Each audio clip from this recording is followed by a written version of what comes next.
Dans cette nouvelle capsule, les alliés du Bromont Ultra, j'ai rencontré Mandy Manuela Malik, une athlète du 160 km qui a remporté la première place chez les femmes l'an dernier. Elle a plein de belles choses à nous raconter, elle a un parcours assez impressionnant, alors on l'écoute.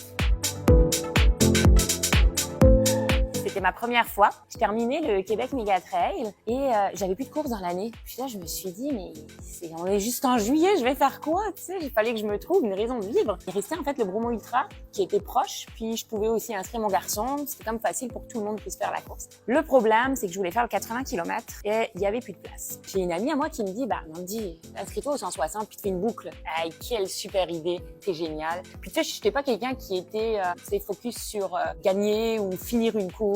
Moi, c'était juste, je voulais faire un 80 km puis j'aurais été contente. Sauf qu'au fur et à mesure de l'été, plus on approchait la date, plus je disais à mon chum, mais je vais le faire le 160 en fait, c'est facile quoi. Le jour de la course, je savais pas du tout si j'allais finir. Je lui ai dit, écoute, on prévoit le start pour le 160 puis je m'arrête quand je suis fatiguée. Sauf que j'ai jamais été fatiguée. C'est ça qui est incroyable sur cette course-là. Je pense que les conditions étant favorables à ce que tu t'ennuies pas aussi. Finalement, j'ai le premier 160 km. Belle expérience, ouais.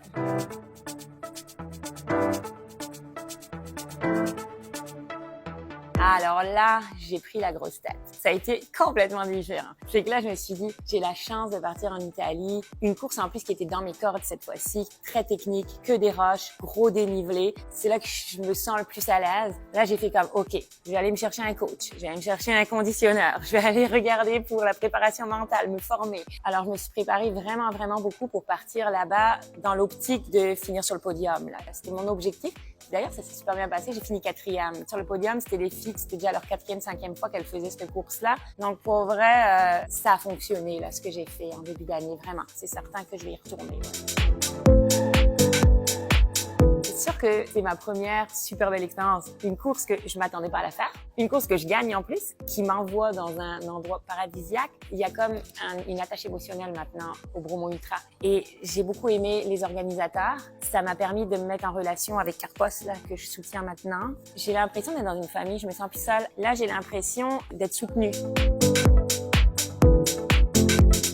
J'aimerais qu'ils aient un mauvais temps. Mais pour vrai, ça donne tellement une authenticité à l'événement. C'est quand même le fun quand c'est boiteux puis dégueulasse. Je pense que tu sais, c'est le plus beau cadeau que la vie peut leur offrir de dire fais ça dans une condition de merde parce que notre cerveau est bien fait. Hein? On le sait que les souvenirs sont beaucoup plus ancrés quand c'est associé à une émotion et encore plus quand c'est associé à une émotion négative. Donc si tu veux te souvenir de l'événement, faut que ça fasse mal. Il faut que tu sais, t'aies un genre de petit choc émotionnel. Puis ça crée une solidarité forcément aussi. Plus les conditions sont difficiles, plus les gens vont s'entraider. Voilà, c'est ça que je souhaite, moi, au Bromont Ultra cette année, de la pluie.